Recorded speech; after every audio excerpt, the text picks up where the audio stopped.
After 43 years of marriage, I thought I knew everything about Margaret. But standing at her graveside, watching my son calculate the value of our home with his eyes, I realized she'd been preparing for this moment longer than either of us imagined. A week later, when he stood in my doorway with legal papers and an ultimatum, I understood why she'd hidden that jewelry box compartment from me.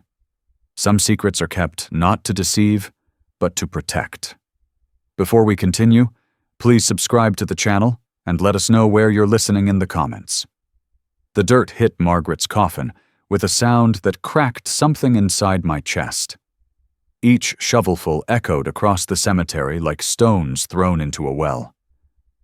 I gripped the plastic folding chair until my knuckles went white, watching the oak box disappear beneath dark earth. The October wind carried the smell of wet leaves and something else, the metallic scent of grief that clings to funeral flowers. 43 years of marriage. And now this. A hole in the ground and a handful of mourners shifting their weight against the cold. Margaret would have hated the sparse turnout. She'd have wanted music, laughter, stories about her terrible cooking and her habit of talking to houseplants. Instead, we got hushed voices and the scrape of shovels. Michael's hand landed on my shoulder as I swayed. His grip felt firm. I wanted to lean into the support, but my shoulders tensed instead. The gesture looked like comfort, the kind I needed, yet something about it left me feeling unsettled. "Easy, Dad," he murmured. "Almost over. Almost over." The words echoed strangely in my ears. I glanced at his face. 42 years old, successful marketing executive, wearing a charcoal suit that cost more than my monthly pension. His mouth was set in appropriate sorrow, but his eyes weren't on the grave. They moved across the small crowd, stopping on each person for a moment. The pastor closed his Bible. People began to move, offering their condolences in whispered voices that blended into white noise. Mrs. Washington from next door pressed a casserole dish into my hands. The ceramic was still warm, radiating heat through my frozen fingers.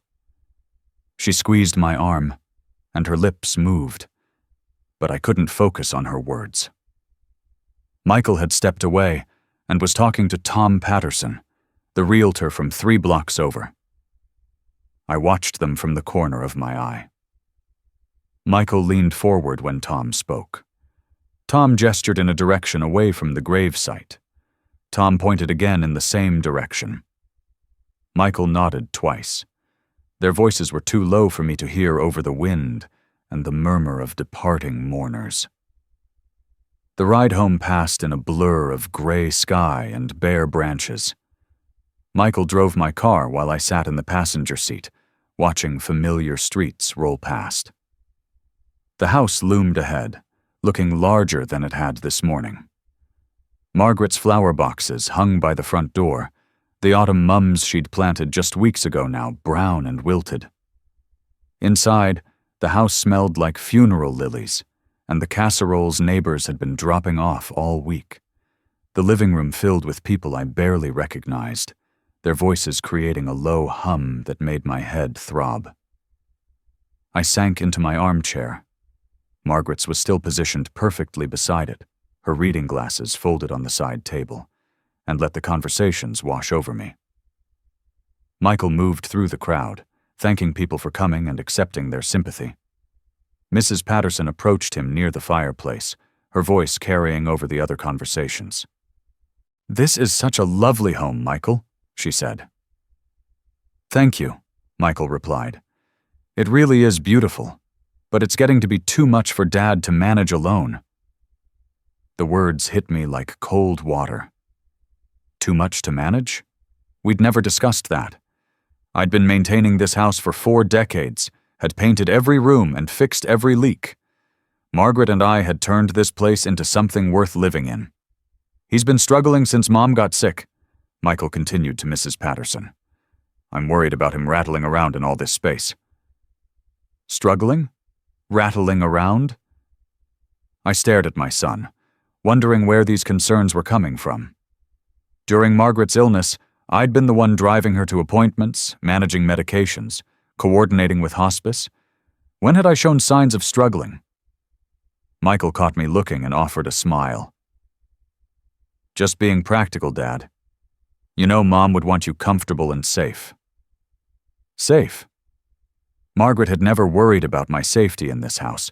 She'd worried about me being lonely, maybe, or eating nothing but frozen dinners. But never unsafe. This was the first time Michael had mentioned safety concerns. The afternoon crawled by in a haze of handshakes and half-remembered conversations. But now I found myself listening more carefully to Michael's words as he spoke with the neighbors. Dad's having trouble keeping up with the yard work, he told Mr. Henderson. I blinked. The lawn service had been coming every 2 weeks for 3 years. The house is so big for one person, he said to the Martins. Too many stairs, too much to clean. Too many stairs? I'd been climbing those stairs every day without problem. Too much to clean? Margaret and I had hired a cleaning service when she got sick. Mom always worried about him being isolated out here, he mentioned to another couple. That was simply untrue. Margaret had loved our neighborhood, had spent hours chatting with neighbors over the back fence. She'd never expressed concerns about isolation. I watched Michael more carefully after that. Each conversation seemed to follow the same pattern. Expressions of concern about my ability to handle the house, suggestions that I was overwhelmed or struggling. But these weren't concerns he'd ever raised with me directly. When the last neighbor had left, taking their empty casserole dishes and leaving behind a silence that pressed against my ears, Michael lingered in the living room. He walked slowly through the space, and I noticed his eyes moving to specific objects. The grandfather clock that had belonged to Margaret's mother, the china cabinet displaying her grandmother's collection, the Persian rug we'd bought in Istanbul. We should talk about some practical matters, he said, turning to face me. I know it's hard to think about, but not today. The words came out sharper than I'd intended. Please, not today. Michael's jaw moved slightly. A muscle twitched near his ear. Of course, tomorrow then. We have time. He walked through the house, collecting coats and straightening chairs. I watched him pull out his phone and raise it towards the living room. The camera clicked once, quietly. When he saw me looking, he slipped the phone back into his pocket. Just want to remember it like this, he said. The way Mom kept it. The explanation sounded reasonable. But my stomach felt cold as I thought about the conversations I'd overheard, the concerns he'd shared with neighbors but never with me. Margaret had always said I was too trusting, too willing to see the best in people. Standing there in the aftermath of her funeral, I wondered about things I'd never questioned before. Michael hugged me goodbye at the front door. His arms felt strong around my shoulders, but as he pulled away, his eyes swept across the foyer again. They stopped on the mahogany side table, then moved to the oil painting Margaret had bought at an estate sale last spring. Get some rest, Dad, he said. Tomorrow we'll figure out what comes next. After he left, I stood in the doorway watching his BMW disappear down Maple Street. The house felt enormous behind me, every room echoing with Margaret's absence. But beneath the grief, my chest felt tight with something else. Michael's words to the neighbors echoed in my mind, concerns he'd never expressed to me, problems I didn't recognize in my own life. I closed the door and turned back to face the empty house. Margaret's coffee cup still sat in the kitchen sink. Her reading glasses lay folded beside her chair. Her slippers waited by the bedroom door. Everything exactly as she'd left it, as if she might walk back through the front door at any moment. But she wouldn't. And for the first time since the cancer took her, I realized I was truly alone with whatever Michael meant by, what comes next? Outside, a car door slammed. I moved to the front window and peered through the curtains. Michael's BMW sat parked across the street, engine running. He had his phone pressed to his ear. His free hand moved as he talked, gesturing rapidly. Even from this distance, I could see his mouth moving quickly. The conversation lasted nearly 10 minutes. When it ended, Michael lowered the phone and sat staring at our house. His head turned as he looked from the front door to the upstairs windows to the garage. Then he started the engine and drove away. I stood at the window, watching the empty street, and wondering who my son had been talking to, and why he'd felt the need to park where he thought I couldn't see him. More importantly, I wondered why he'd been telling neighbors about problems in my life that I wasn't aware I had. Sleep didn't come. I lay in bed staring at the ceiling, listening to the house settle around me. Every creak and whisper of wind against the windows sounded louder than before. Margaret's side of the bed stretched cold and vast beside me, her pillow still holding the faint scent of her lavender shampoo. By 4 a.m, I gave up and wandered downstairs to make coffee. The kitchen felt different in the pre-dawn light. Margaret's coffee cup still sat in the sink where I'd left it yesterday, a lipstick stain on the rim. I filled the pot with water and measured grounds into the filter, my hands moving through the familiar ritual while my mind churned. Michael's words to the neighbors replayed in my head, concerns about my ability to manage, suggestions that I was struggling. Where had these ideas come from? The first light of dawn was creeping through the windows when I heard Michael's car in the driveway. 7:15? Early, even for him. I watched through the kitchen window as he sat in his BMW for several minutes, his phone pressed to his ear. His mouth moved rapidly as he spoke. When he finally hung up and headed for the front door, I noticed he carried a manila folder tucked under his arm. "Morning, Dad." His voice was bright, cheerful. "Thought you might want some company. Brought coffee from that place Mom liked." He set a paper cup on the counter beside my half-empty mug. The gesture looked thoughtful, but I found myself watching his movements more carefully than I had yesterday.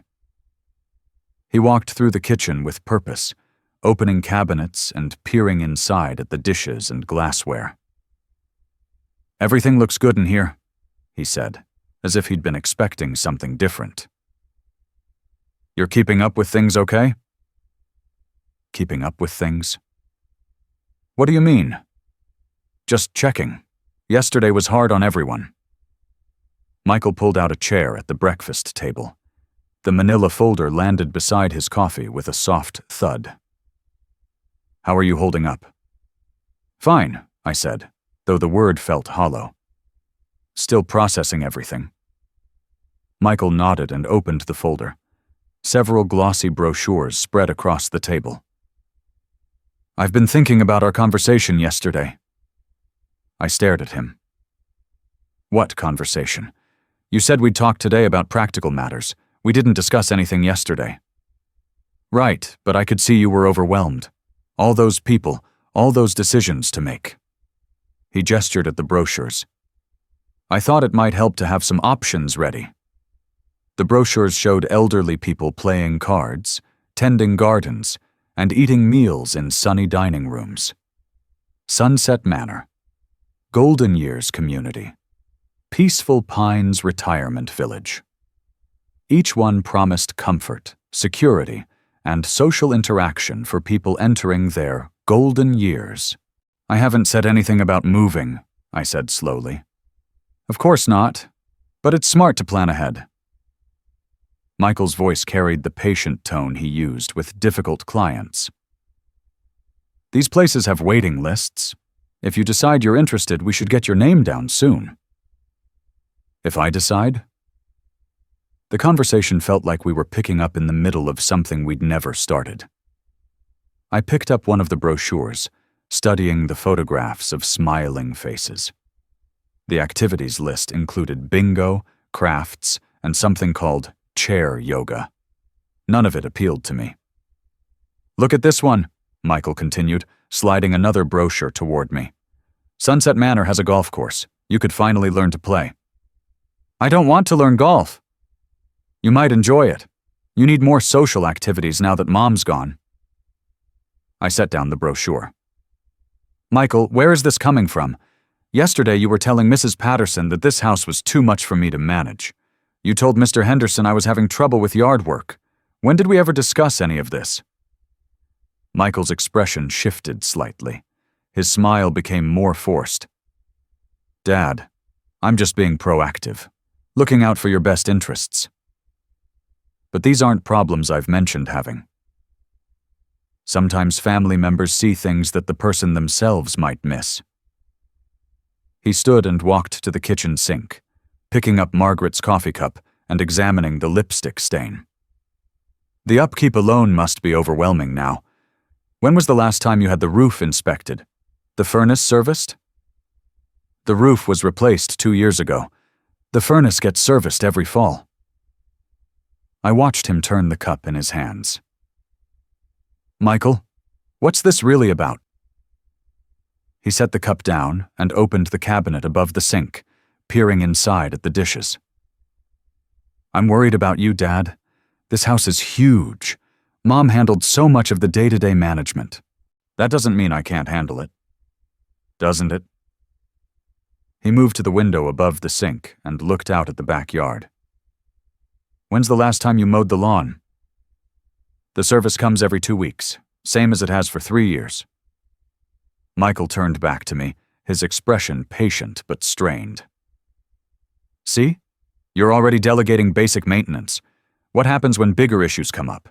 Property taxes, insurance, major repairs? My chest felt tight. I've been handling our finances for 40 years, Michael. I ran an accounting firm. That was a long time ago, Dad. Things change as we get older. As we get older. The phrase hung in the air between us. I was 77, not 90. I was grieving, not declining. But Michael spoke as if my competence was naturally diminishing, as if needing a lawn service was evidence of broader failure. I should probably head to work, he said, closing the folder and gathering the brochures. But think about what I said, okay? We don't have to decide anything today, but it's worth considering your options. Your options. Not our options. Not family options. Mine alone, as if I were a problem that needed solving rather than his father who deserved input in decisions about his own life. After he left, I sat at the kitchen table staring at the space where the brochures had been. The conversation replayed in my mind, each exchange taking on new weight. Michael had arrived with solutions to problems I hadn't identified, answers to questions I hadn't asked. The retirement communities, the concerns about maintenance, the assumption that I was overwhelmed. All of it felt premature, orchestrated. I walked through the house, trying to see it through Michael's eyes. The living room with its hardwood floors and Persian rug. The dining room with Margaret's china cabinet and mahogany table. The master bedroom where we'd shared nearly half a century of mornings and nights. Every room held memories. But what else did Michael see when he looked at them? The realization made my stomach drop. Value. Financial value. Michael wasn't just concerned about my welfare. He was assessing assets, calculating worth. The way he'd examined the kitchen cabinets, his pointed questions about expenses, his assumption that I couldn't handle basic homeownership. It all pointed to a conclusion I didn't want to consider. I climbed the stairs to the master bedroom, my legs suddenly heavy. Margaret's side of the room looked exactly as she'd left it. Her jewelry box sat on the dresser, flanked by photographs of our wedding day and our anniversary trips. Her reading glasses lay folded beside her favorite novel, a bookmark still marking her place on page 127. I sat on the edge of the bed and picked up her reading glasses, holding them up to the light. The prescription was strong. She'd been nearly blind without them. But her vision for people had always been sharp. She'd seen through salesmen and politicians and anyone else who tried to manipulate us. I wondered what she would have made of Michael's sudden concerns about my competence. The thought made me stand and walk to her dresser. The jewelry box was beautiful, carved mahogany with brass hinges and a red velvet interior. Margaret had treasured it since her 16th birthday, when her mother had given it to her along with the pearl necklace that had belonged to her grandmother. I lifted the lid and breathed in the faint scent of Margaret's perfume, still clinging to the velvet after 3 days. Her jewelry lay arranged in the compartments just as she'd left it. Her wedding ring and engagement ring in the center, her pearl necklace coiled in one corner, the gold bracelet I'd given her for our 25th anniversary in another. As I reached for her wedding ring, my fingers brushed against something unexpected. The bottom of the jewelry box felt loose, as if there was space beneath the velvet lining. I pressed gently and felt it give way, a hidden compartment I'd never known existed. Inside the compartment lay a manila envelope, thick with documents. My hands shook as I pulled it out and opened the clasp. The first paper was a deed to property at 47 Elm Street in Millbrook, a town about 45 minutes north of here. The deed showed my name, dated 2 years ago, and marked paid in full. Beneath the deed were bank statements from an account I'd never seen before. First National Bank, account holder Harold Morrison, current balance $523,000 Schurn, $47. The deposits went back 2 years, small amounts at first, then larger sums in recent months. The last deposit was dated 1 week before Margaret's death. At the bottom of the envelope, I found a handwritten note in Margaret's careful script. For Harold, in case Michael shows who he really is. I pray I'm wrong, but you'll need this. I've been watching him, listening to his phone calls, seeing the way he looks at things instead of people.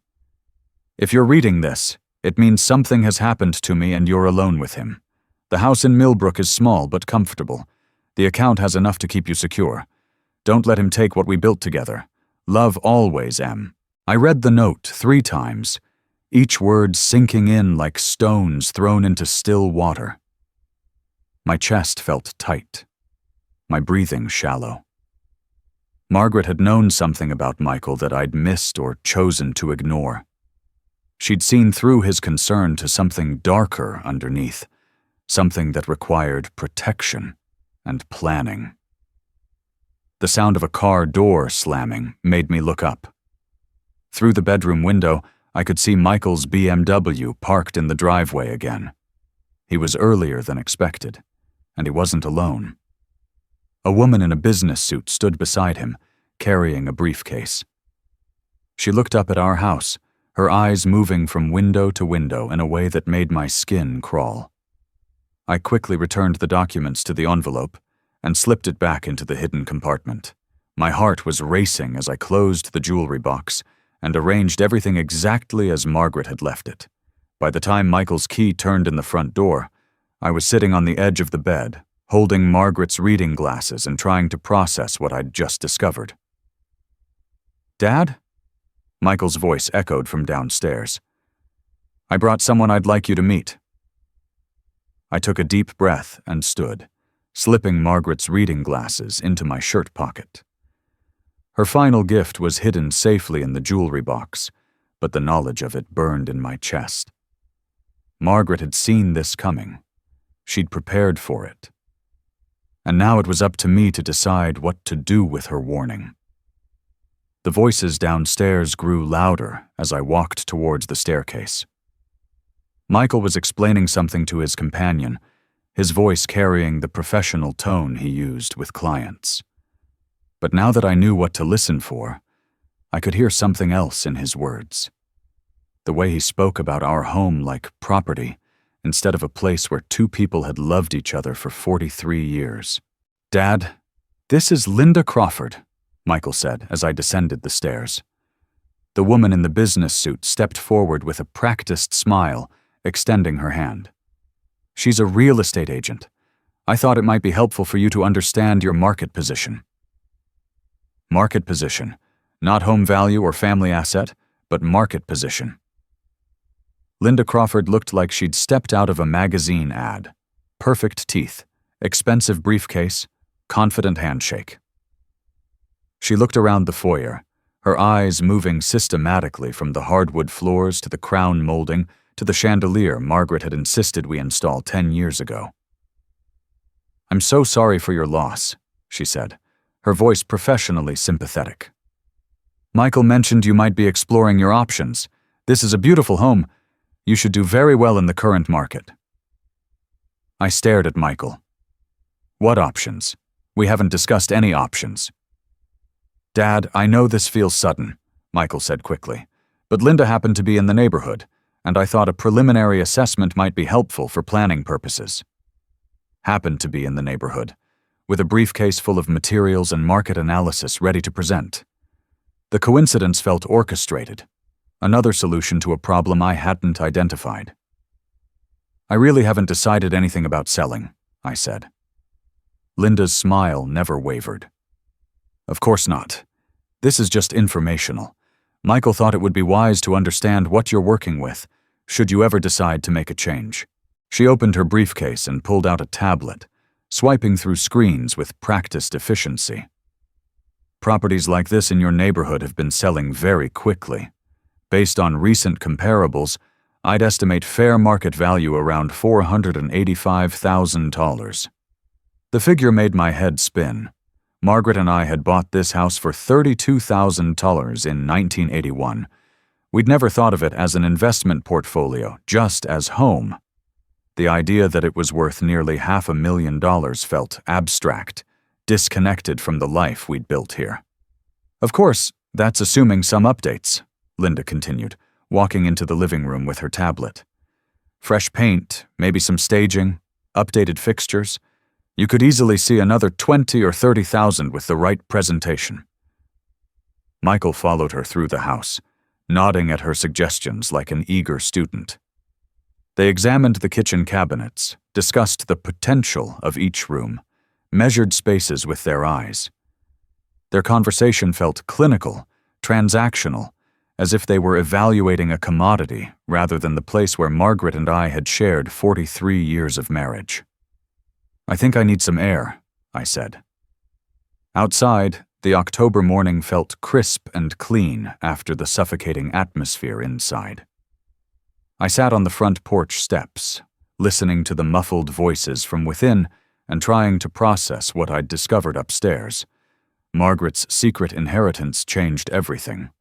I wasn't the helpless widower Michael seemed to think I was. I had options he didn't know about. But why had she hidden it from me? Why plan for a future where I would need protection from our own son? The questions churned in my mind as I watched a neighbor walk his dog past our house. Normal life continuing while my world shifted beneath my feet. 20 minutes later, Michael and Linda emerged from the house. She was explaining market timing and suggesting quick action for maximum return. Michael listened with the focused attention he gave to profitable business opportunities, his head nodding at regular intervals as she spoke. "Well, Harold," Linda said, approaching with another bright smile, "I think we could get you an excellent price. The market won't stay this strong forever, so timing could be important if you decide to move forward." "I appreciate your time," I said, standing slowly. "But as I mentioned, I'm not planning to sell anything." Her smile flickered for just a moment. "I understand completely. Grief affects decision-making, and there's no rush. But when you are ready, I hope you'll give me a call." She handed me a business card embossed with gold lettering. "Michael has my number if you need anything." After she left, Michael lingered on the porch. His expression was different now, harder to read, more guarded. His jaw was set in a way I'd never seen before, and his eyes didn't meet mine as readily as they had this morning. "She seems very knowledgeable," I said, testing his reaction. "She's one of the best in the area. Sold 3 houses on our street this year, all above asking price." Michael's voice carried an edge I hadn't heard before. "Dad, I know this feels overwhelming, but you need to start thinking practically. This house represents your largest asset. Largest asset. Not home or sanctuary or the place where we'd raised him, but an asset to be optimized. Michael, why did you bring a realtor here without asking me first? Because I knew you'd say no, and you need information to make good decisions. His mask was slipping, revealing something harder underneath. You can't just ignore reality because it's uncomfortable. What reality? That I might want to stay in the home I've lived in for 40 years? The reality that you're 77 years old, living alone in a house you can't maintain on a pension that barely covers your expenses. I stared at him. How do you know what my expenses are? Have you been going through my financial records? Michael's pause lasted a beat too long. Mom mentioned things, about the budget, about making ends meet. Margaret never said we were struggling financially. We were comfortable. Were you? Or were you just trusting her to manage everything while she protected you from the stress? Michael's voice was rising now, his professional composure cracking. Someone has to face facts here, Dad. Someone has to plan for your future. Someone has to plan for your future. As if I were incapable of planning for myself, as if my judgment couldn't be trusted. The presumption was staggering, but what bothered me more was how convinced he seemed of his own narrative. I need to think about all this, I said. Don't think too long. Markets like this don't wait for people to work through their emotional attachments. After he left, I walked back through the house, seeing it differently now, not as a burden or a commodity, but as the foundation of the life Margaret and I had created together. Every room held memories that couldn't be appraised or sold. But I also understood now that Michael saw something entirely different when he looked at these same spaces. I climbed the stairs to the master bedroom and opened Margaret's jewelry box again. The hidden compartment felt like a secret door to possibilities I'd never imagined. I pulled out the deed to 47 Elm Street and studied the address. Millbrook was a small town north of here, the kind of place where Margaret and I had sometimes talked about retiring. The bank statements told a story of careful planning. Small deposits at first from her substitute teaching jobs, then larger amounts as her concerns about Michael grew. The timing suggested she'd been watching him for months, maybe years, preparing for a possibility she'd hoped would never come to pass. I needed to see this house she'd left me. I needed to understand what she'd planned for my future. The drive to Millbrook took 45 minutes through winding country roads, lined with maple trees showing their autumn colors. The town was smaller than I'd expected, with a main street lined with antique shops and cafes. It felt peaceful in a way that our suburban neighborhood had lost years ago, the kind of place where people still knew their neighbors' names. Elm Street was a quiet residential road, lined with modest houses and mature oak trees. Number 47 sat back from the street, a small cottage with white siding and green shutters. The lawn was neatly maintained, and flowers still bloomed in the front garden despite the October chill. I parked in the driveway and sat for a moment, studying Margaret's final gift. The house was smaller than our current home, but well-proportioned, with a covered front porch and large windows that promised plenty of natural light. It looked like the kind of place where someone could live simply and contentedly. A woman emerged from the house next door, elderly and silver-haired, carrying a watering can. She noticed me sitting in the car and approached with the friendly curiosity of someone who knew this was unusual for a Tuesday afternoon. "Are you Harold?" she asked, stopping beside my car window. "Margaret's husband?" My breath caught. "Yes, how did you—" "She told me you might come by someday. I'm Eleanor Hastings." She gestured toward the cottage with obvious affection. "I've been keeping an eye on the place. Margaret was such a lovely woman. She hired Alex to maintain the yard and made sure everything stayed in good condition."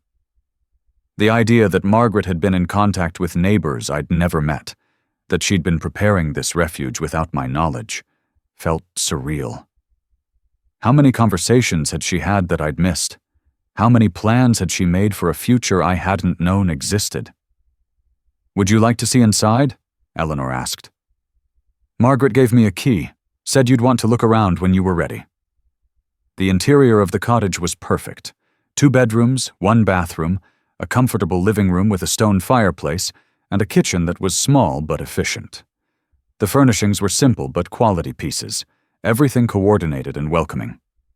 Margaret had thought of everything, down to the photographs on the mantel, pictures of our wedding, our honeymoon, family gatherings from happier times. In the master bedroom, I found another envelope tucked inside the bedside table drawer.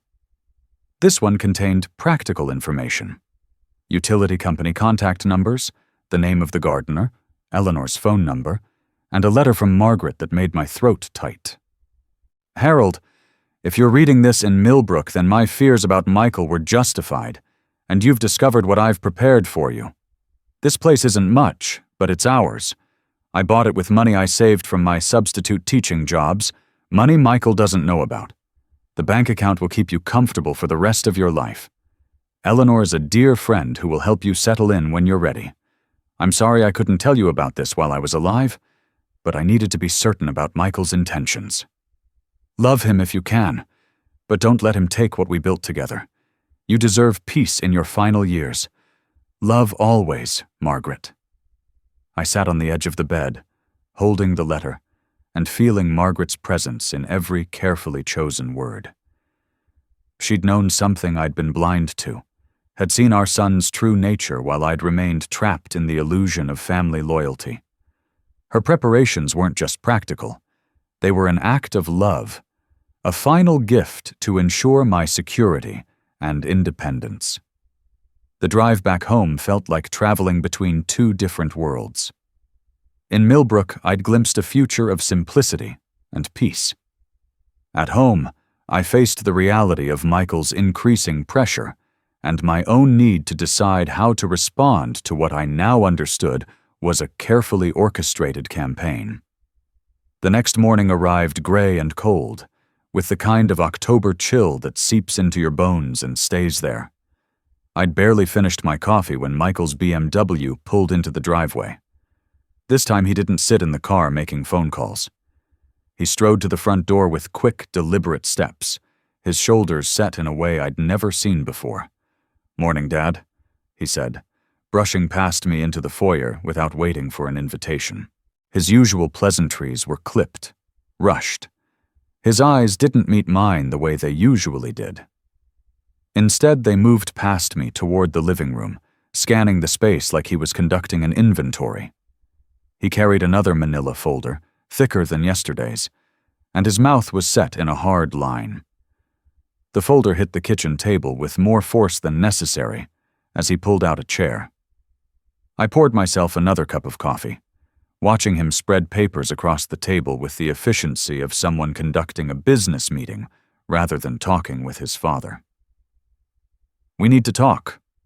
He opened the folder with sharp movements, his fingers drumming against the table as he arranged each document with deliberate precision. The transformation from yesterday's concerned son to today's business executive was jarring.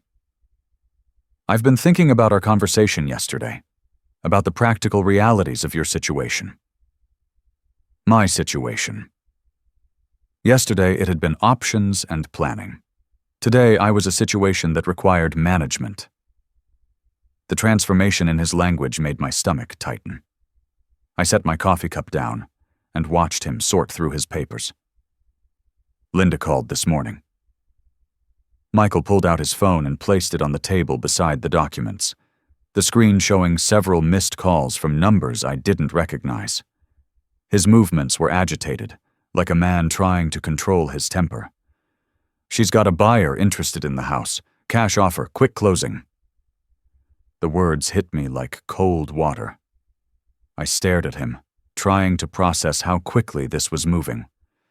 Yesterday we'd had a preliminary consultation, and now there was suddenly a firm offer. "A buyer?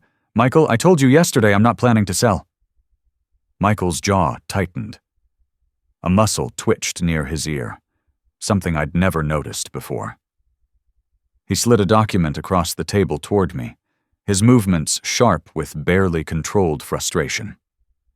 "I know what you said, but you're not thinking clearly about this." He stood and walked to the kitchen counter, picking up yesterday's mail and flipping through it with exaggerated attention.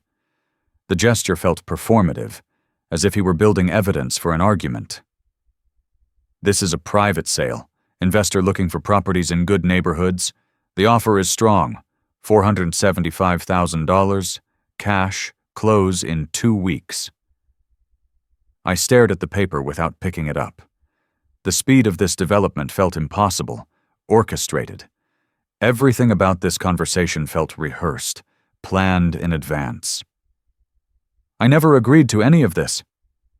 My voice came out sharper than intended. Michael's head snapped up from the mail, his expression hardening at my tone. "You brought Linda here without asking, and now there's suddenly a buyer?" Michael picked up one of the dishes from yesterday's dinner and examined it like evidence in a court case. His expression was cold, clinical, nothing like the son who'd comforted me at the funeral 4 days ago. "Dad, you're not being realistic." He gestured toward the kitchen counter where the mail and dishes sat. His movements were calculated, designed to illustrate a point he'd already decided to make. "Your grief is affecting your judgment. Mom's been gone 4 days, and you're already struggling to keep up with basic responsibilities." The accusation felt like a slap. I followed his gesture, seeing the normal evidence of a man living alone for the first time in 43 years. A few dishes in the sink, mail I hadn't felt like opening while dealing with funeral arrangements. "Those dishes are from last night's dinner." I stood up from the table, my chair scraping against the floor. The sound was harsh in the tense kitchen atmosphere. "The mail is mostly sympathy cards I haven't had the energy to read." Michael returned the dish to the counter with deliberate precision, then turned back to face me. His posture was rigid, authoritative, like a manager delivering bad news to an employee. "Look around you." He gestured broadly at the kitchen, his arm sweeping across the space as if presenting evidence to a jury. The gesture felt practiced, rehearsed. "Bills piling up, house maintenance falling behind. You need help, and you're too proud to admit it." Nothing suggested incompetence, just the ordinary disruption that follows the death of a spouse. But Michael spoke as if these minor details proved a larger point about my declining abilities. I watched him walk back to the table and pull another document from his folder. "There's more." The paper was covered with numbers and calculations in his neat handwriting. He'd clearly spent time preparing this presentation, gathering what he considered evidence of my financial vulnerability. "I've been looking into your finances." My breath caught. The presumption was staggering. Going through my financial records without permission, making assumptions about my ability to manage my own affairs. I sat back down heavily, feeling the weight of his betrayal. "Your pension covers basic expenses, but barely. One major repair bill, one medical emergency, and you'll be in serious trouble." The calculations on his paper looked official, professional. But they were based on incomplete information, assumptions about my finances that ignored accounts he didn't know existed. "You've been looking into my finances without asking me?" Michael's response was immediate, defensive. His eyes finally met mine, but they were harder than I'd ever seen them, lacking any warmth or familial recognition. "Someone has to." He leaned back in his chair, adopting the posture of someone who'd been forced to take on an unwelcome responsibility.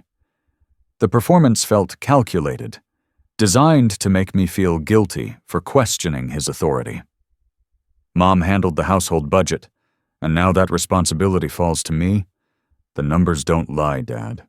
The idea that responsibility for my life had somehow transferred to him without my knowledge or consent made my hands clench into fists. I'd been managing money since before he was born, had run a successful accounting firm for 35 years. Michael, I've been managing money since before you were born. I tried to keep my voice level, but anger was building in my chest. The dismissal of my professional experience felt insulting, condescending. I ran an accounting firm for 35 years. I think I can handle my own finances. He dismissed my experience with a wave of his hand, the gesture casual and contemptuous. The son who'd once asked for my help with his college math homework was now treating my professional expertise as irrelevant. That was a long time ago. Michael's voice took on the patronizing tone he might use with a confused elderly client. The transformation from family member to professional caregiver was complete and chilling. Things change as we get older. You're living month to month on a fixed income. You can't ignore reality because it's uncomfortable. He was wrong about my financial situation, but I couldn't explain how wrong without revealing Margaret's secret account. So I sat silent while my anger built, watching him spread his manufactured evidence across our kitchen table. The smart move is to sell now, while the market's hot. His voice took on the tone he used with clients, professional and detached. He pulled out another document and placed it in front of me with the confidence of someone closing a business deal. Take the cash, move into Sunset Manor, invest the difference. You'll be comfortable for the rest of your life. I picked up the offer document and studied it more carefully. The letterhead belonged to something called Morrison Property Investments. The name felt familiar, but I couldn't immediately place why. And if I don't want to move into Sunset Manor? Michael's expression hardened. For just a moment, the mask of concern slipped completely, revealing something cold and calculating underneath. His transformation was so complete that I felt like I was looking at a stranger. Then you're being unreasonable. He leaned forward in his chair, his posture aggressive. The change in his body language was unmistakable, from supportive son to adversary in the span of a single conversation. Sentimental attachment is clouding your judgment. You can't make decisions based on emotion. Sentimental attachment. He spoke about our family home like it was a weakness, an impediment to sound financial planning. The dismissal of 43 years of life and love as mere sentiment made my chest burn with anger. I need time to think about this. I set the document back on the table and pushed it slightly away from me. The gesture was small, but it felt like drawing a line in the sand. You don't have time. Michael's response was sharp, immediate. He slammed his hand down on the table, making the coffee cups jump and the papers scatter slightly. The buyer wants an answer by tomorrow morning. Markets like this don't wait for people to work through their emotional problems. The timeline felt manufactured, designed to pressure me into a quick decision. Yesterday, Linda had talked about market timing in general terms. Today, there was suddenly a cash buyer with a 24-hour deadline. Who is this buyer? I picked up the offer letter again, studying it more carefully this time. Michael avoided my eyes, shuffling papers with unnecessary attention to detail. Does it matter? When someone won't meet your eyes, Margaret had always said, when they deflect instead of answering directly, they're hiding something important. His evasiveness triggered every warning she'd ever given me. Cash is cash. The important thing is that it's a clean offer. No inspections, no financing contingencies, no complications. I looked more closely at the signature line on the offer document. The name at the bottom made my blood run cold. Morrison Property Investments. Michael Morrison, President. You're the buyer. My voice came out as barely a whisper. The betrayal felt complete, absolute. My son wasn't just pressuring me to sell. He was planning to profit from my supposed desperation. Michael's jaw tightened, and the muscle near his ear twitched again. For the first time in the conversation, he looked genuinely uncomfortable, caught in a deception he hadn't expected me to discover. It's a business arrangement. He straightened in his chair, trying to regain his composure. But the damage was done. I'd seen behind the mask, understood the true nature of his concern. I have access to investment capital through my company. The transaction is completely legitimate. The revelation hit me like a physical blow. This wasn't about my welfare or my ability to maintain the house. This was about Michael accessing the equity we'd built over 4 decades, using my grief and apparent vulnerability to negotiate a below-market purchase. You want to buy my house for $475,000 and flip it for a profit. I stood up from the table, needing distance from him and his documents. The kitchen suddenly felt too small, claustrophobic. I want to help you transition to a more appropriate living situation while maximizing your financial return. His words sounded rehearsed, like a script he'd practiced. The corporate speak couldn't disguise what was essentially a con job, using family relationship to manipulate a financial transaction in his favor. The alternative is watching you struggle with expenses you can't afford until you're forced to sell in a down market. The calculation behind his concern finally became clear. This wasn't about my welfare, or Margaret's wishes, or my ability to maintain the house. This was a business opportunity disguised as family assistance. Linda said the house was worth $485,000. I picked up the offer letter again, comparing the figures. The math was simple, stark. Your offer is $10,000 less. Michael's composure finally cracked. His voice rose, and his face flushed red with frustration at having his scheme exposed. That's market value with improvements in staging. As is with an immediate sale, $475,000 is fair. Fair. Nothing about this felt fair. The secrecy, the pressure, the manufactured urgency, all of it designed to push me into a decision that would benefit him far more than me. I need to think about this. I moved toward the kitchen doorway, needing space to process what I'd just learned. Michael's true nature, his willingness to exploit my grief for financial gain. It was more than I could absorb in one conversation. You're making a mistake. Michael's final words followed me as I left the kitchen. His voice was cold now, the pretense of concern completely abandoned. You can't handle this place alone. I climbed the stairs to the master bedroom, my legs heavy with the weight of betrayal. Behind me, I could hear Michael gathering his papers, the rustle of documents being shoved back into folders. When the front door slammed, the sound echoed through the empty house like a gunshot. Margaret's jewelry box sat on the dresser where I'd left it, innocent and beautiful in the morning light. Inside, her final gift waited. Documents that would prove Michael's entire strategy was built on false assumptions about my helplessness. The cottage in Millbrook, the secret bank account, the independence to say no to his manipulation. That afternoon, I drove back to Millbrook and spent an hour walking through the cottage, imagining what life might look like free from Michael's schemes.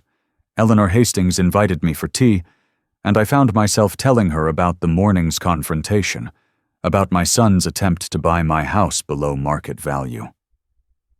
Margaret worried about that. Eleanor stirred honey into her cup, her movements calm and deliberate.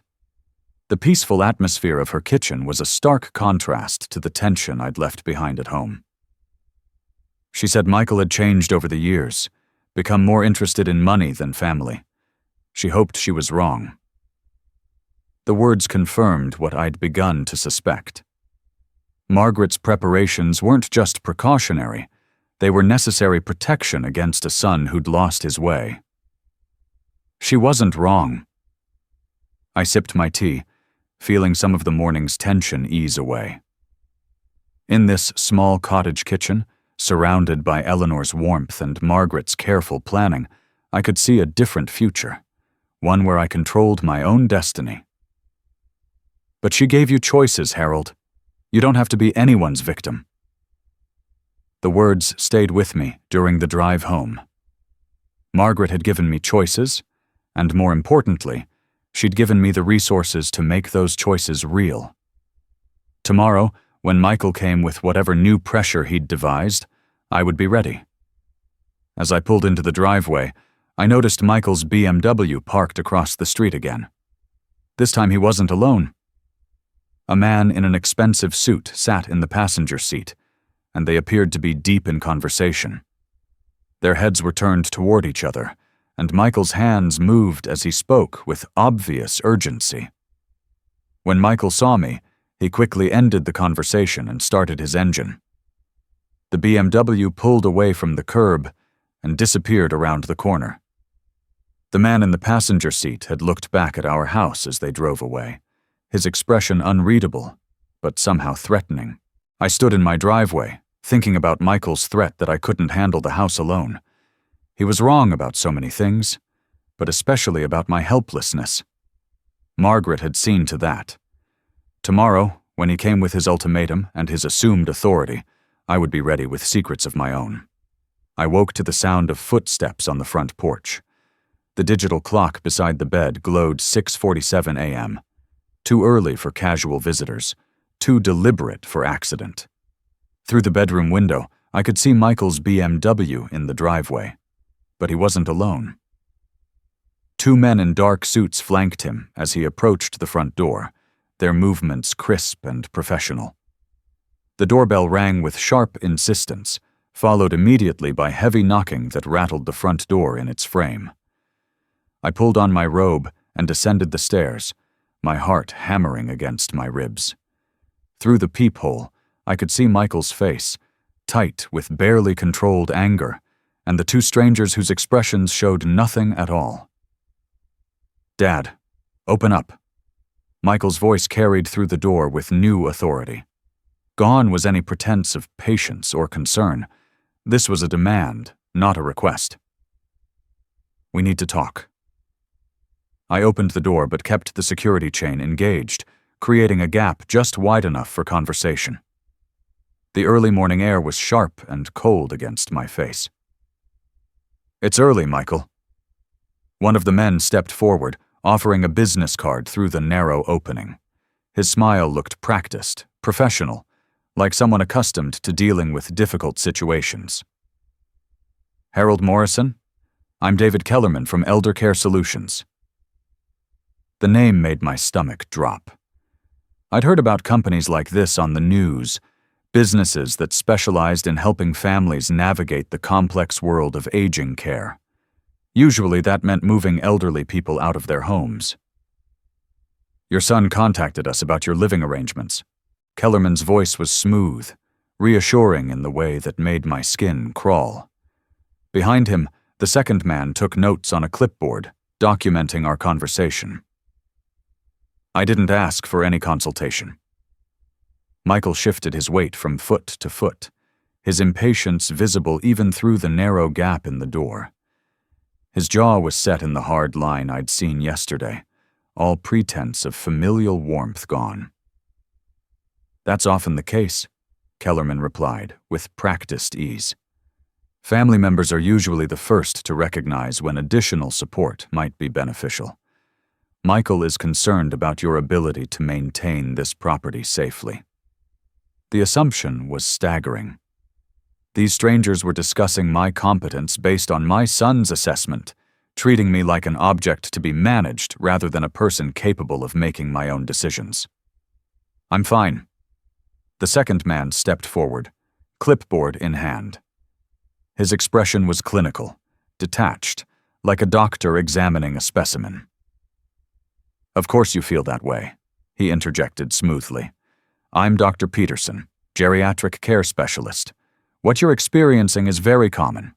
Grief can affect cognitive function, decision-making ability, even basic self-care." Dr. Peterson spoke with the patronizing tone of someone accustomed to dealing with confused elderly patients. His diagnosis of my supposed cognitive decline was delivered with casual authority, as if he could assess my mental state through a 3-inch gap in a doorway. "The good news," Kellerman continued, consulting his own clipboard, is that we can provide a comprehensive evaluation of your current situation and recommend appropriate interventions. With your permission, we'd like to conduct a brief assessment. Permission. The word was meaningless when delivered with the underlying threat of forced intervention. I could see Michael behind them, his arms crossed, his foot tapping against the porch floor. And if I don't give permission? The three men exchanged glances that spoke volumes. Michael's jaw tightened as he leaned closer to the door, his patience clearly exhausted. "Dad, you're being unreasonable." His voice carried a hard edge I'd never heard before. The transformation from concerned son to adversary was complete. "These professionals are here to help." Dr. Peterson made another note on his clipboard, the pen scratching against paper in the morning silence. Every word I spoke was being documented, catalogued as evidence. Help with what, exactly? Kellerman consulted his notes before responding, his movements deliberate and official. The bureaucratic theater was designed to intimidate, to make resistance seem futile.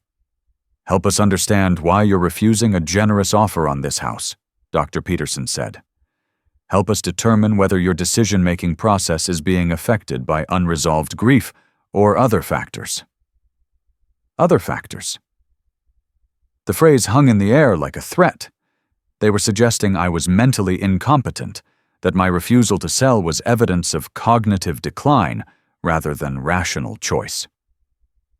"I need to get dressed." I closed the door and engaged the deadbolt, the metal sliding home with a satisfying click. Through the window, I watched the three men retreat to Michael's car for what appeared to be a strategy session. Their body language suggested frustration with my lack of cooperation.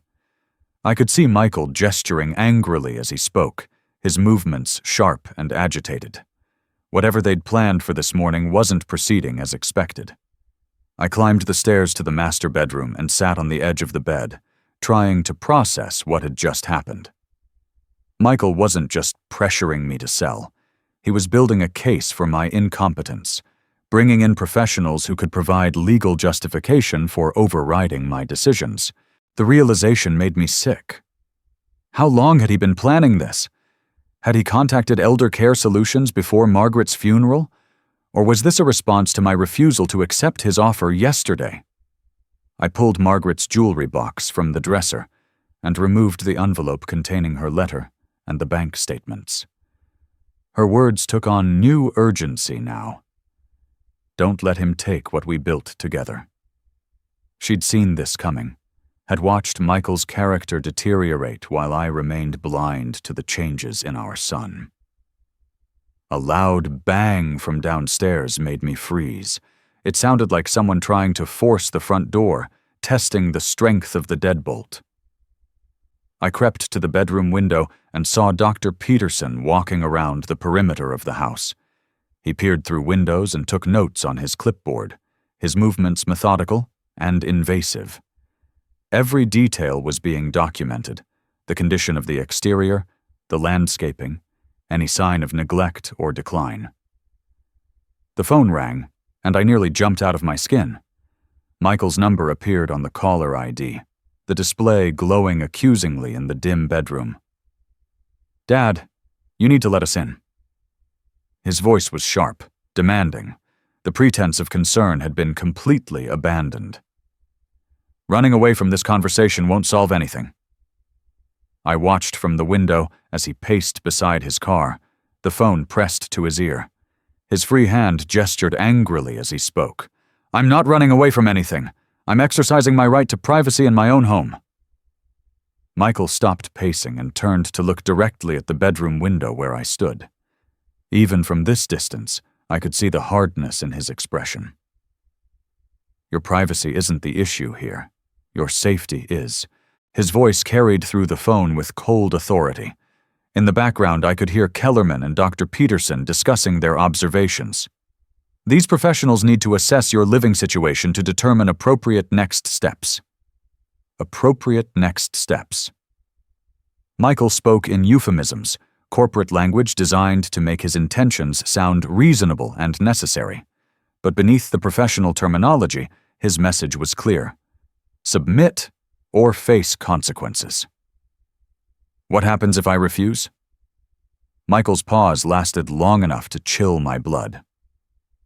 Through the window, I could see him exchange another glance with the two professionals. Then we'll have to consider other options. Other options.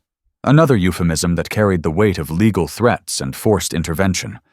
I'd heard stories about elderly people whose families had them declared incompetent, whose independence was stripped away by courts convinced they could no longer care for themselves. I'm calling my lawyer. The threat sounded weak, even to my own ears. Michael knew I didn't have regular legal representation, had relied on Margaret to handle such matters. You don't have a lawyer, Dad. His response was immediate, confident. He'd clearly thought through every angle of this confrontation. Mom handled all the legal stuff, remember? You're in over your head here. Michael was right about Margaret managing our legal affairs, but wrong about my helplessness. I might not have a regular attorney, but I had resources he didn't know about, resources that could fund proper legal representation if necessary. Get off my property. I hung up the phone and moved away from the window. Downstairs, I could hear footsteps on the porch, voices discussing strategy. They weren't leaving voluntarily. I spent the next hour watching from upstairs windows as the three men conducted what appeared to be a thorough examination of my house and yard. Dr. Peterson took photographs of everything: the exterior condition, the landscaping, even the contents of my garbage bins. Kellerman made notes while walking through the garden, pointing out areas where weeds had grown since Margaret's death. Every unwashed dish, every unpaid bill, every sign that I was struggling with the transition to widowhood would become ammunition in their argument. They were building a case, documenting evidence of decline and neglect that could be used to support claims of my incompetence. The systematic nature of their documentation felt predatory, professional. Around noon, they finally left, but not before Michael made one final gesture. He walked to the front door and left a manila envelope wedged between the door and the frame, visible enough that I couldn't miss it. The envelope was positioned so any neighbors would see it as well. Another element of the campaign to portray me as someone who needed intervention. Inside the envelope, I found documents that made my hands shake with rage. A petition for emergency guardianship, already filled out with Michael listed as proposed guardian. The paperwork was complete, professional, clearly prepared by someone familiar with the legal system. A medical evaluation form from Dr. Peterson bore preliminary findings suggesting cognitive decline consistent with grief-related depression and possible early-stage dementia. The diagnosis was based on a 30-minute observation through my windows and a brief conversation through a door gap. A property assessment from Elder Care Solutions recommended immediate relocation to a supervised living facility. The recommendation cited unsafe living conditions and evidence of self-neglect, the unwashed dishes and unopened mail that were normal responses to loss. The papers painted a picture of a confused old man whose judgment had been compromised by grief, whose continued independence posed a danger to himself and others. Every conversation we'd had over the past few days had been twisted into evidence of my declining mental state. But the most chilling document was a letter from a law firm I'd never heard of, informing me that Michael had retained their services to protect his father's interests during a difficult transition period. The letter suggested that voluntary cooperation would be preferable to court-ordered intervention. The legal machinery was already in motion. Michael had orchestrated a coordinated assault on my independence, using professional language to legitimize what amounted to elder abuse. The phone rang again. This time the caller ID showed a number I didn't recognize, the area code unfamiliar. Mr. Morrison, this is Patricia Wong from Adult Protective Services. The net was closing around me from multiple directions. Michael had activated every available system designed to protect vulnerable elderly people, turning those safeguards into weapons. We've received a report of concern regarding your welfare. I'd like to schedule a home visit to assess your situation. Her voice was professional, sympathetic, but the underlying message was clear. Refusal to cooperate would be interpreted as further evidence of the problems they were investigating. Who filed the report? I already knew the answer, but I needed to hear it confirmed. The systematic nature of Michael's campaign was becoming clear. I can't disclose that information, but the concerns raised are serious enough to warrant immediate investigation. Patricia Wong's voice carried the authority of government bureaucracy. In her world, reports were filed and investigations followed, regardless of the truth behind the allegations. The report suggests you may be living in unsafe conditions and exhibiting signs of cognitive impairment. Unsafe conditions. Cognitive impairment. The same phrases Dr. Peterson had used, the same themes woven throughout the guardianship petition.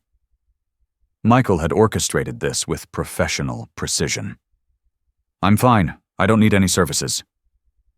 My protest sounded weak, desperate.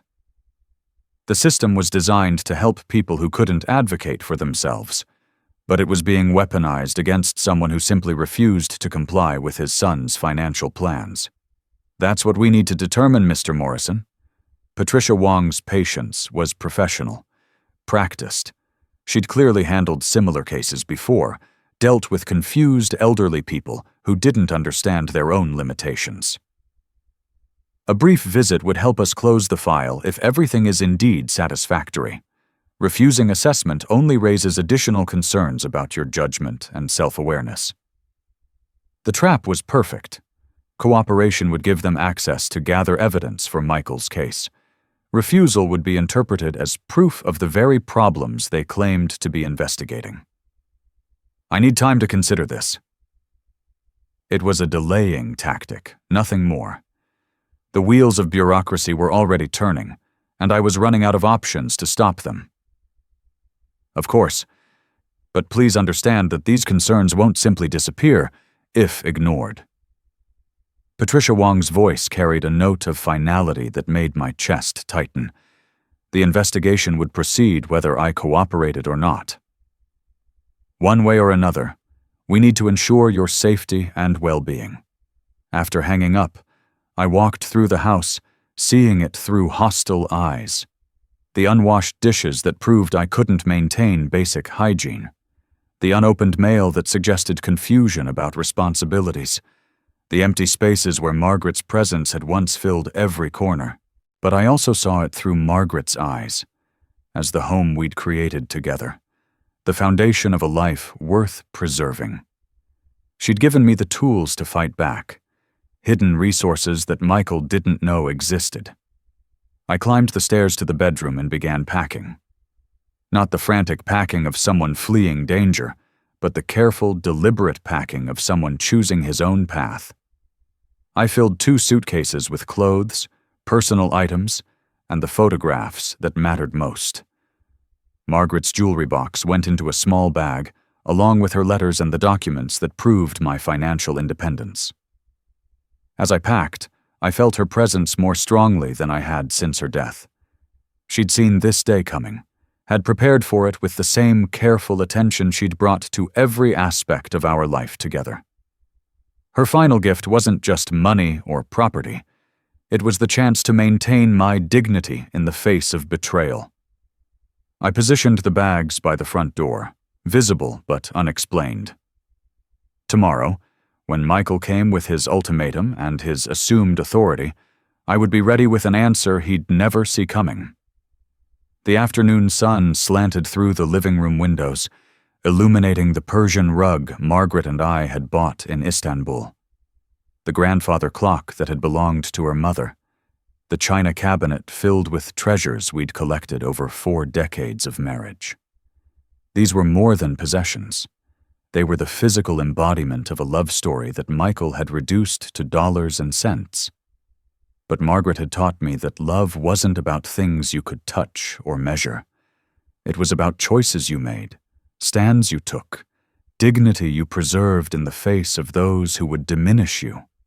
Tomorrow I would make a choice that honored both her memory and my own self-respect. The bags sat by the door like sentinels, guardians of a secret that would change everything. I smiled, thinking of Margaret's careful planning, her faith that I would eventually see through Michael's manipulation and choose the path she'd prepared. She'd been right about so many things. Tomorrow, I would prove she'd been right about this too. The sound of car doors slamming jolted me from restless sleep.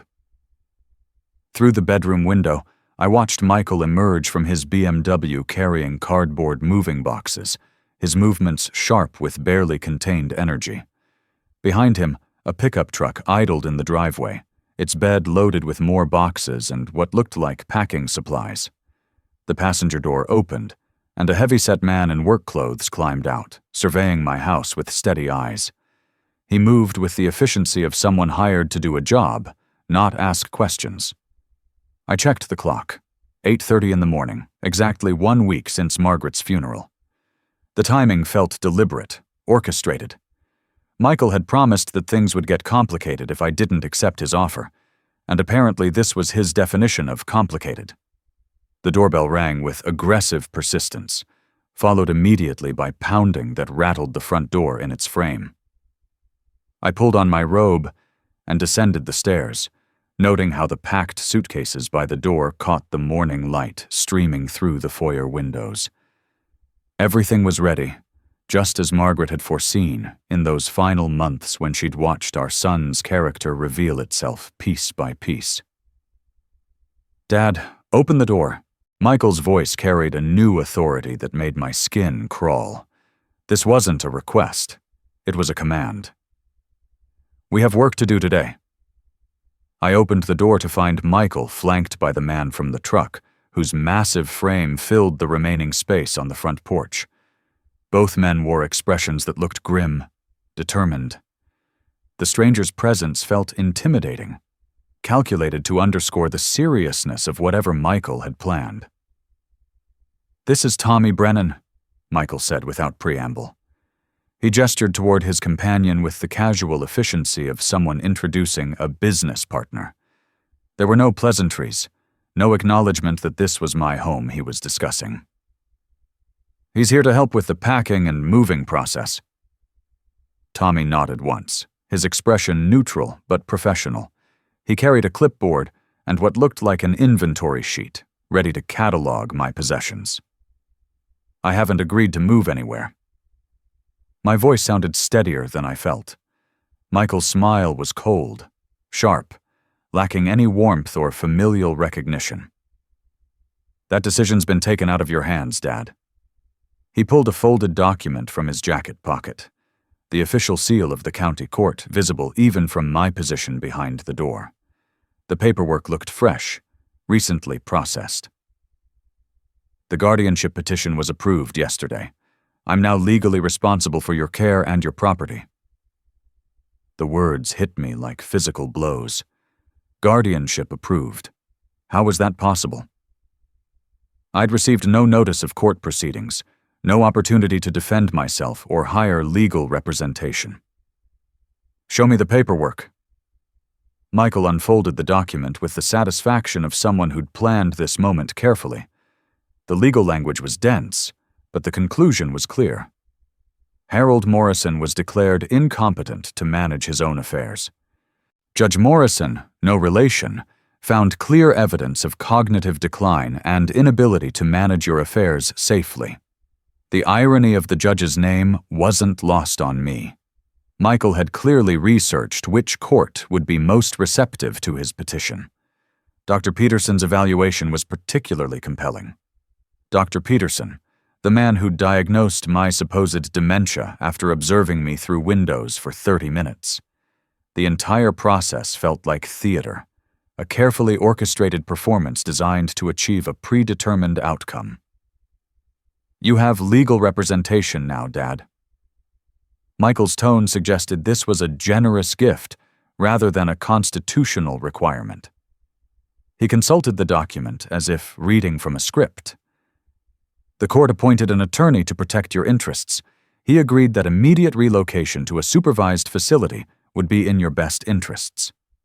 Court-appointed representation. An attorney I'd never met, who'd never spoken to me, making decisions about my future based on Michael's carefully curated evidence. The betrayal felt complete. Absolute. Tommy Brennan shifted his weight, the porch creaking under his bulk. His presence was a physical reminder that this wasn't a negotiation. It was an eviction. We can do this easy or hard, Mr. Morrison. His voice was matter-of-fact, professional. He'd clearly done this before, helped families relocate elderly relatives who didn't want to go. Your choice. The threat was unmistakable. Resist, and force would be used. Cooperate, and maintain some shred of dignity during the dismantling of my life. Either way, the outcome was predetermined. The moving truck will be here at noon, Michael continued. He checked his watch with practiced efficiency, a man operating on a tight schedule. Every detail had been planned in advance, from the timing to the personnel. Sunset Manor is expecting you by 3 o'clock. I've already completed the admission paperwork and paid the first month's fees. Sunset Manor. The retirement community from the brochures he'd shown me days ago, when his approach had still included the pretense of seeking my consent. Now it was simply my destination, chosen without input. The speed of the transition suggested months of preparation that had begun long before Margaret's death. What about my belongings? I gestured toward the living room filled with 43 years of accumulated memories. Tommy consulted his clipboard, his expression businesslike. Most of it will go to auction, Michael said with casual indifference. Sunset Manor provides furnished apartments, so you won't need much. I'll keep a few pieces with sentimental value. Mom's china, the grandfather clock, maybe some of the jewelry. Mom's china. The grandfather clock. Items he'd specifically noticed during the funeral reception, catalogued with the calculating eye of someone already planning their disposition. My personal possessions had become inventory to be managed. The house sale will finalize next week, Michael continued. He spoke about our family home like a stock transaction, numbers on a balance sheet rather than the place where Margaret and I had shared our lives. The proceeds will go into a managed account to fund your care. Assuming you live another 10 years, there should be enough left over for a modest inheritance. The casual reference to my lifespan, the mathematical calculation of my remaining value, felt dehumanizing beyond measure. Michael spoke about my death like a line item in a business plan. I stepped back from the door, my hands trembling with a combination of fear and fury. The packed suitcases waited beside the coat closet, ready for a journey Michael couldn't imagine. I need a few minutes to get dressed. Michael's expression softened slightly, perhaps interpreting my compliance as acceptance of the inevitable. Tommy made a note on his clipboard, documenting my cooperation. Of course. Take your time. Michael gestured toward the living room, where the grandfather clock and china cabinet waited. His eagerness to begin the dismantling process was barely contained. Tommy and I will start with the living room. Pack up anything obviously valuable. The presumption was staggering. He intended to begin dismantling my home while I dressed, sorting through my possessions like a scavenger picking over ruins. The life Margaret and I had built together would be reduced to boxes and auction lots. I climbed the stairs to the master bedroom, listening to voices and footsteps below as Michael and Tommy began their systematic destruction of my independence. Dresser drawers opened and closed. Furniture scraped across hardwood floors. The sounds of invasion, of strangers pawing through private spaces where Margaret and I had shared our most intimate moments. In the bedroom, I dressed carefully. Clean slacks, a button-down shirt, the navy blazer Margaret had bought me for our 40th anniversary. If this was to be my final performance in this house, I would at least look dignified. The jewelry box sat on the dresser where Margaret had left it, innocent and beautiful in the morning light. Inside, her final gift waited. Documents that would prove Michael's entire strategy was built on false assumptions. I slipped the jewelry box into my jacket pocket and picked up the 2 suitcases by the bedroom door. Everything I truly needed was contained in these bags: clothes, personal items, photographs, and the legal documents that would restore my freedom. At the bottom of the stairs, I paused to survey the destruction already underway in my living room. Tommy was wrapping the grandfather clock in moving blankets, while Michael sorted through Margaret's china collection, handling each piece with careless efficiency. Neither man looked up as I descended, too focused on their inventory to notice my approach. "I'm ready." I set the suitcases beside the front door, the sound making both men pause in their work. Michael glanced over, his expression showing surprise at my cooperation. "Good. I was worried you might try to fight this." Fight this, as if resistance to having my life stolen was somehow unreasonable, a sign of the very incompetence he'd used to justify his actions. The assumption revealed how completely he'd underestimated my intelligence. "The bags are already packed." I gestured towards the suitcases, watching Michael's surprise deepen. His carefully planned timeline hadn't accounted for my preparedness. "When did you—" He stopped mid-sentence, something in my expression making him reconsider his question. For the first time since this nightmare began, uncertainty flickered in his eyes. "Yesterday, after I realized what you were planning." I met his eyes, letting him see something he'd missed in his careful calculations, the intelligence and awareness he'd dismissed as cognitive decline. Tommy stopped wrapping the clock, sensing the shift in atmosphere. The weight of unspoken tension filled the room like electricity before a storm. I walked to the front door and positioned myself beside the packed suitcases, my hand resting on the larger bag that contained Margaret's jewelry box. The weight of it felt substantial, reassuring, not just physical weight, but emotional weight of love and protection. Michael stepped away from the china cabinet, his movements cautious. The confidence he'd worn like armor all week was beginning to crack. "What are you talking about, Dad?" The question revealed his fear, his sudden awareness that something fundamental had shifted in our power dynamic. He'd built his entire strategy on the assumption of my helplessness. I stood in the doorway, one hand on my suitcase handle, feeling Margaret's strength flowing through me. The moment had arrived. "Pack your things," Michael said, his voice hollow with growing realization. But the words came out wrong, uncertain. He was quoting his own ultimatum, but the power behind it was gone. "I've already sold the house." But instead of the shock and compliance he expected, I simply smiled and reached for my suitcases. The bags were packed for freedom, not surrender. Margaret had written the ending perfectly. I smiled. The bags were already by the door. The words from the mini-script echoed in my mind as I stood in the doorway, watching Michael's face cycle through confusion, anger, and something that might have been fear. For 6 days, I'd played the role of grieving, helpless widower that he expected. Now it was time to step out of that performance and into the truth. "But not for where you think I'm going."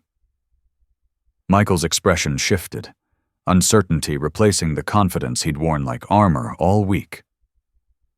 Tommy's hands froze mid-motion on the moving blankets, sensing that something fundamental had changed. "What do you mean?" I reached into my jacket pocket and pulled out Margaret's jewelry box, the mahogany gleaming in the morning light.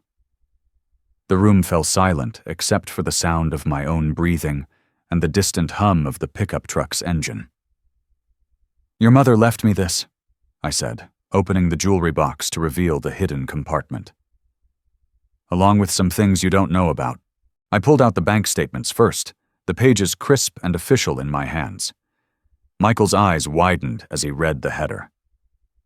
First National Bank, account holder Harold Morrison, current balance $523,147.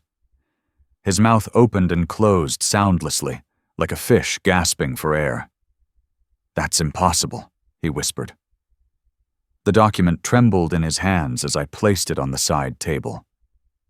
Tommy looked between us with growing confusion, clearly sensing that his simple moving job had become something much more complicated. "Is it?" I asked, reaching for the deed to 47 Elm Street. "Your mother was a wise woman, Michael. She saw what I couldn't or wouldn't see about who you'd become." The deed unfolded in my hands, revealing Margaret's careful planning in neat legal language. Property paid in full, transferred to my name 2 years ago, when she'd first begun to suspect our son's true nature. Michael stared at the document like it was written in a foreign language. "She left me this letter," I continued, unfolding Margaret's final message. The paper felt fragile in my hands, but the words were strong, clear, devastating in their accuracy about the situation we now faced. "In case Michael shows who he really is, I pray I'm wrong, but you'll need this. I've been watching him, listening to his phone calls, seeing the way he looks at things instead of people." Each word landed like a nail in the coffin of Michael's self-image. His face went from pale to ashen as he recognized his mother's handwriting, her careful script spelling out his character assassination. She hadn't been fooled by his performance of concern and care. "Mom wrote that?" Michael's voice was small, childlike. He reached for the letter, but I pulled it back gently. The words were too precious, too important to be handled by the person they condemned. 2 years ago, when she opened the account. 3 months ago, when she bought the cottage. Last week, when she made the final deposit. I folded the letter carefully, treating it with the reverence it deserved. Tommy set down his clipboard, apparently realizing that his services wouldn't be needed today. "She kept hoping she was wrong about you, kept giving you chances to prove her fears unfounded. Right up until the end, she hoped you'd choose love over money." Michael sank into Margaret's chair, his carefully constructed world collapsing around him like a house of cards in a strong wind. The guardianship that was supposed to give him control was revealed as worthless. "What about the guardianship? The court order?" Tommy's question broke the silence. He looked at the official documents scattered on the coffee table, then at the bank statements in my hand. "Will be challenged by the attorney I'm hiring this afternoon," I said. The confidence in my voice surprised even me. Margaret's gift had given me more than money. It had given me the power to fight back. Guardianship petitions based on fraudulent financial information tend to be overturned quickly, especially when the supposedly incompetent person can demonstrate substantial assets and independent living arrangements. Michael's composure finally shattered completely. His carefully constructed facade cracked like an eggshell, revealing the desperate man underneath. "Dad, please. You don't understand the pressure I'm under." His voice broke on the words, and for a moment I heard the boy he'd once been. But the moment passed quickly, replaced by the hard reality of what he'd tried to do. "The debts, the threats, I need this house, I need the money from the sale." There it was, the truth beneath all his manipulation and concern. Not love or care for my welfare, but desperate need for money to solve problems he'd created through his own poor choices. "Your gambling debts aren't my responsibility," I said quietly. I picked up my suitcases, feeling their weight as a symbol of my freedom. Everything I needed for my new life was contained in these bags. Your threats from loan sharks aren't my problem to solve. You made choices, Michael. Now you have to live with the consequences." Michael looked up from Margaret's chair, his eyes red-rimmed and desperate.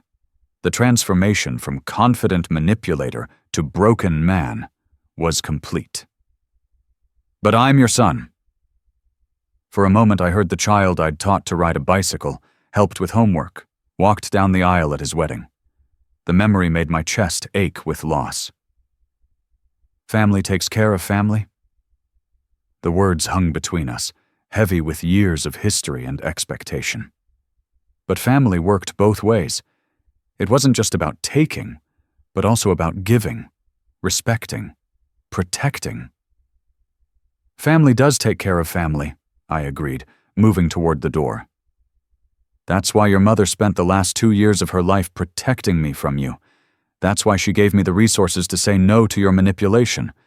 That's why these bags were already packed when you delivered your ultimatum."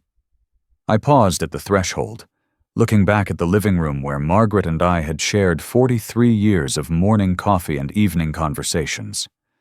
The space looked different now, violated by strangers who'd treated our memories like inventory. But the house itself was just walls and floors and windows. The love we'd shared here lived on in the cottage waiting for me in Millbrook. "The deed to this house is in both our names," I said, delivering the final blow to Michael's scheme. "You can't sell it without my signature, and guardianship obtained through fraud doesn't grant that authority. Your buyer, you, will have to look elsewhere for investment opportunities." The legal reality hit Michael like a physical blow. All his careful planning, all his manipulation and threats reduced to nothing by a simple legal fact he'd overlooked. Tommy began gathering his moving supplies, apparently realizing that today's job was canceled. His professional demeanor never wavered, but I could see him calculating how to explain this to his dispatcher. "Where does this leave me?" Michael asked. For the first time in days, his question sounded genuine rather than manipulative. The mask had finally fallen away completely, revealing a man facing the consequences of his choices. "That's entirely up to you," I said, stepping onto the front porch. The October air carried the scent of wood smoke and dying leaves. A taxi was pulling into the driveway, just as I'd arranged the night before. "You can choose to be the man your mother hoped you'd become, or you can continue down the path that brought you here. But you'll make that choice without using me as a solution to your problems." The taxi driver stepped out and approached the porch, his timing perfect. I'd called him after packing the bags, after reading Margaret's letter one final time. "Mr. Morrison?" the driver said. "Ready for that trip to Millbrook?" The question felt like an invitation to a new life, a chance to honor Margaret's memory through the independence she'd died to secure. "Yes," I said, handing him my suitcases. "I'm ready."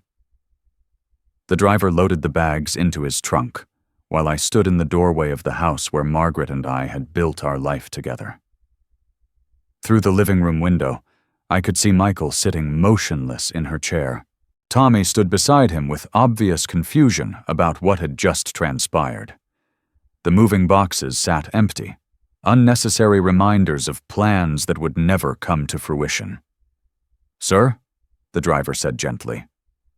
"All set?"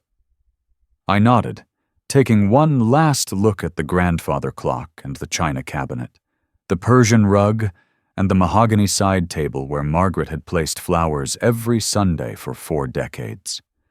These objects would find new homes, new purposes, new meanings in the lives of strangers. But the love they represented would travel with me to Millbrook, carried in memory and honored in the independence Margaret had preserved. The taxi pulled away from the curb as I settled into the back seat, watching our house recede in the side mirror. Through the front window, I could see Michael still sitting in Margaret's chair, his empire of manipulation reduced to rubble. His confusion was understandable. He'd expected to be managing the relocation of a helpless old man, not witnessing the liberation of someone who'd found strength in his wife's final gift. The drive to Millbrook took 45 minutes through countryside painted in autumn colors that Margaret would have loved. Red maples and golden oaks lined the road like a celebration, nature's tribute to endings that contained the seeds of new beginnings. The taxi driver played soft jazz on the radio, perhaps sensing that this was a journey that deserved a soundtrack of hope rather than melancholy. Eleanor Hastings was waiting on the front porch of the cottage when we arrived, her silver hair catching the afternoon sunlight. She'd prepared for my arrival with the same attention to detail that had characterized Margaret's planning. Fresh flowers bloomed in the window boxes, smoke rose from the chimney, and the promise of warmth and welcome filled a space designed for peace rather than profit. "Welcome home, Harold," she said as I climbed the porch steps. The words felt like an embrace, a confirmation that this wasn't an ending, but a transformation. The cottage looked exactly as Margaret had planned it, exactly as I'd seen it during my first visit. "Margaret would be so proud of you." Inside, everything was perfect. Comfortable furniture arranged for conversation and contemplation. Photographs of our life together displayed with loving care. Her favorite books on the shelves beside the fireplace where we could have spent countless evenings. I unpacked slowly, deliberately, placing each item in its designated space with the reverence of someone setting up an altar. Margaret's jewelry box found its place on the bedroom dresser, her hidden compartment no longer needed but preserved as a reminder of her wisdom. Her reading glasses went on the bedside table, ready for the books we'd never read together, but that I could read in her memory. As evening approached, I sat on the front porch watching the sun set over Millbrook's quiet streets. The cottage was small but sufficient, peaceful in a way that our old house had never been during those final months. My phone buzzed with a text message from an unknown number. "Dad, we need to talk. Can I come see you? Michael." I read the message twice, then deleted it without responding. Talk was what families did when they shared trust and mutual respect. What Michael and I had now was something different. A relationship defined by boundaries rather than bonds. Perhaps someday he would find a way to earn back what he'd lost through his choices. Perhaps someday I would find a way to forgive what felt unforgivable. But that someday was not today. The bags had been packed for freedom, not surrender. Margaret had planned it perfectly, seen it all coming with the clarity that love brings to the protection of those we cherish most. Her final gift wasn't just money or property. It was the chance to choose dignity over dependence, independence over security, truth over the comfortable lies that had nearly cost me everything. I sat on the porch until the stars appeared, thinking about 43 years of marriage and 7 days of discovery, about the difference between the family you're born into and the family you choose to become. Margaret had chosen to become my protector even in death. I had chosen to honor her sacrifice by walking away from a son who saw me as a problem to be solved rather than a father to be loved. The cottage settled around me with small sounds of contentment.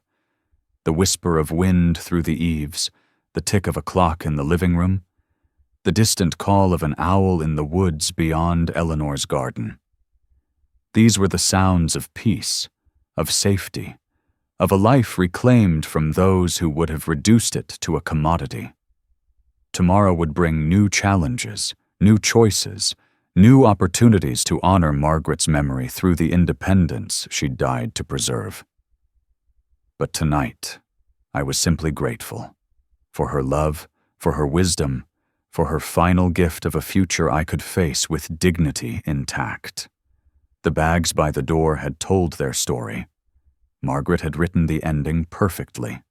If you like this story, please like this video. Subscribe to the channel and share your impressions of this story in the comments.